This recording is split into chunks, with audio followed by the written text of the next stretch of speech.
ದೀಪಾವಳಿ ಎಂದರೆ ನಮ್ಮೆಲ್ಲರಿಗೂ ಸಂಭ್ರಮ ಸಡಗರ, ಎಲ್ಲೆಲ್ಲೂ ಹಬ್ಬದ ವಾತಾವರಣ. ಅಂತಹ ದೀಪಾವಳಿಯ ಮಹತ್ವವನ್ನು ಈ ವಿಡಿಯೋದಲ್ಲಿ ತಿಳಿದುಕೊಳ್ಳೋಣ. ದೀಪಾವಳಿ ಅಥವಾ ದೀಪೋತ್ಸವ ಹಬ್ಬವು ಭಾರತದ ಅತ್ಯಂತ ಪ್ರಮುಖ ಮತ್ತು ಹರ್ಷೋಲ್ಲಾಸಪೂರ್ಣ ಹಬ್ಬಗಳಲ್ಲಿ ಒಂದು. ಇದು ಬೆಳಕಿನ ಹಬ್ಬ ಎಂದು ಕರೆಯಲ್ಪಡುತ್ತದೆ.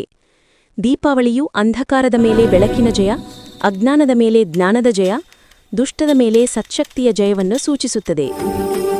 ದೀಪಾವಳಿಯ ಮಹತ್ವ 1. ಶುಭಶಕ್ತಿ ಮತ್ತು ಸತ್ಯದ ಜಯ. ದೀಪಾವಳಿಯು ಶ್ರೀರಾಮನು ರಾವಣನನ್ನು ಸಂಹರಿಸಿ ಅಯೋಧ್ಯೆಗೆ ಮರಳಿದ ದಿನವೆಂದು ನಂಬಿಕೆಯಿದೆ. ಜನರು ಅಯೋಧ್ಯೆ ನಗರವನ್ನು ದೀಪಗಳಿಂದ ಅಲಂಕರಿಸಿ ಸ್ವಾಗತಿಸಿದರು. ಇದು ಸತ್ಯದ ವಿಜಯದ ಸಂಕೇತ. 2. ಮಹಾಲಕ್ಷ್ಮಿ ಪೂಜೆ. ಈ ದಿನ ಶ್ರೀ ಮಹಾಲಕ್ಷ್ಮೀ ದೇವಿಯನ್ನು ಪೂಜಿಸಲಾಗುತ್ತದೆ. ಆಕೆ ಧನ, ಸಮೃದ್ಧಿ ಮತ್ತು ಶುಭದ ದೇವತೆ. ಮನೆಗಳು ಶುದ್ಧವಾಗಿರಬೇಕು ಎಂಬ ನಂಬಿಕೆಯಿಂದ ಎಲ್ಲರೂ ಮನೆಯ ಸ್ವಚ್ಛತೆ ಮಾಡಿ ದೀಪ ಹಚ್ಚುತ್ತಾರೆ. 3. ಹೊಸ ಆರಂಭ ಮತ್ತು ಸಂತೋಷ. ದೀಪಾವಳಿ ಹೊಸ ವರ್ಷದ ಆರಂಭವೆಂದು ಬಹಳ ಮಂದಿ ಆಚರಿಸುತ್ತಾರೆ.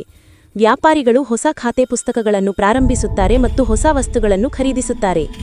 4. ಸೌಹಾರ್ದತೆ ಮತ್ತು ಹಬ್ಬದ ಉತ್ಸವ. ದೀಪಾವಳಿಯ ಸಮಯದಲ್ಲಿ ಕುಟುಂಬ, ಸ್ನೇಹಿತರು ಒಟ್ಟುಗೂಡಿ ಸಿಹಿಗಳು, ಉಡುಗೊರೆಗಳು ವಿನಿಮಯ ಮಾಡಿಕೊಳ್ಳುತ್ತಾರೆ. ಇದು ಪ್ರೀತಿ ಮತ್ತು ಒಗ್ಗಟ್ಟಿನ ಹಬ್ಬ. 5. ಆಧ್ಯಾತ್ಮಿಕ ಅರ್ಥ. ದೀಪಾವಳಿ ನಮ್ಮೊಳಗಿನ ಅಜ್ಞಾನ, ದುಃಖ ಮತ್ತು ಅಂಧಕಾರವನ್ನು ದೂರ ಮಾಡುವ ಸಮಯ. ದೀಪದ ಬೆಳಕು ಜ್ಞಾನ, ಪ್ರೀತಿ ಮತ್ತು ದಯೆಯ ಬೆಳಕನ್ನು ನಮ್ಮೊಳಗೆ ತುಂಬುತ್ತದೆ. 1. ಮನೆಗಳು ಮತ್ತು ದೇವಸ್ಥಾನಗಳಲ್ಲಿ ದೀಪ ಹಚ್ಚಲಾಗುತ್ತದೆ. 2. ಪಟಾಕಿ ಸಿಡಿಸಲಾಗುತ್ತದೆ. 3.